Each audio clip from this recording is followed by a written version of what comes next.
Hey Critic Bros, welcome back to the channel. It's your boy Try Critical, and today we got a banger for y'all. We'll be talking about the bum himself, the fake alpha male, Wes Watson. This man keeps embarrassing himself, but today I'm not alone. I'm joined by a good friend.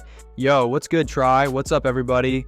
The walking, talking, cringe compilation himself, Wes Watson. Where do we even start?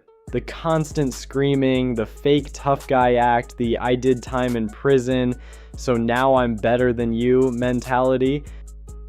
Because that's his whole business model, acting like he's got some elite wisdom from being locked up, when in reality, he's just another scammer trying to sell people fake motivation wrapped up in prison stories. Exactly. And let's be real, the whole hardened ex-con who changed his life shtick, it's an act. He's out here flexing like he's some enlightened guru, but all he does is yell at a camera, say the same three things over and over, and try to hustle people into buying his garbage self-improvement programs. Dude, the whole internet keeps clowning this man because he keeps lying about his height. Exactly. And the contradictions? 1 minute he's preaching discipline, the next he's losing his mind over some tiny inconvenience. You ever seen him rage? And let's talk about his coaching. If you've ever watched his consultation calls, this dude charges people thousands of dollars to basically berate them for an hour. Like, bro, people are paying for insight, not verbal abuse. Nah, that's true. His whole advice is just calling you a weak loser until you fork over cash. If you don't wake up at 4 a.m. and scream at the mirror, you're a failure. The funniest part, the fake success stories. People will be like, Wes changed my life. And then a week later, they're right back to where they started because his so-called wisdom is just extreme, unsustainable BS. Yeah, like, no normal person is waking up at 2 a.m., working out until they vomit, eating 12 boiled eggs, and screaming at themselves in the mirror.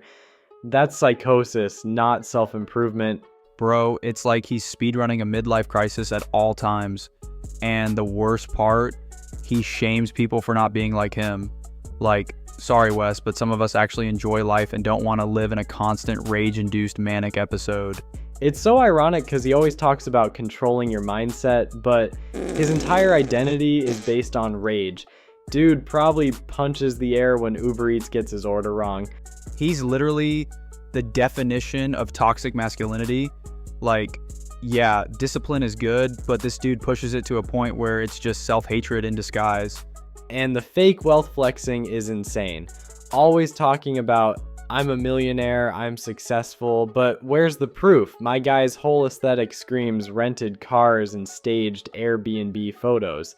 He tries to pull the I grinded for this narrative, but all I see is another wannabe life coach selling snake oil. Dude's like a budget Andrew Tate, but with worse branding and a permanent anger problem. Exactly. And the way he over-explains everything, like he'll talk about beefing with another inmate for 20 minutes, making it sound like a war movie, and then you realize it was just a dumb argument over commissary.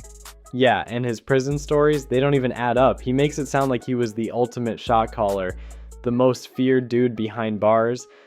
Like, bro, if you were that powerful, you wouldn't even be out here telling stories. Real OGs don't flex, they move in silence. And don't even get me started on his fans. They worship this dude like he's some enlightened prison prophet. I don't need to be screamed at like a boot camp reject to have self-respect. But you fucking weirdos, you fairy fucks who always want to judge people. Being loud and aggressive doesn't mean you're right, it just means you're annoying as hell. And honestly, I feel bad for the dudes that fall for his scam, because they're looking for real self-improvement and they end up with some ex-con yelling in their face and draining their bank account. Yeah, man. If you really want to improve, you don't need Wes Watson. Facts. Don't let some bald, screaming lunatic with a superiority complex tell you how to live. You can be disciplined without being miserable. And that's the message, man. Don't fall for the fake tough guy act. Wes Watson isn't the answer. He's just another internet grifter selling anger issues as wisdom. Straight up, stay smart, stay sharp, and most importantly, don't be Wes Watson. Alright guys, that's a wrap on this one. If y'all enjoyed, hit that like button, subscribe, and drop a comment if you think Wes Watson is a fraud. Catch y'all next time. Peace out.